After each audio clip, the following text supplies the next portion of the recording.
భయపడక ధైర్యంగా ఉండుడి. యెషయా 35వ అధ్యాయము 4వ వచనం. మనుష్యుడు మానవులకు భయపడతాడు, సృష్టికి భయపడతాడు, పరిస్థితులకు భయపడుతూ ఉంటాడు.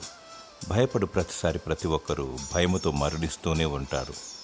మరణ భయముతో అనారోగ్యం ఉందని, లేక అప్పులున్నాయని, మరియు శత్రువులు హాని చేస్తారని భయపడుచున్నావా?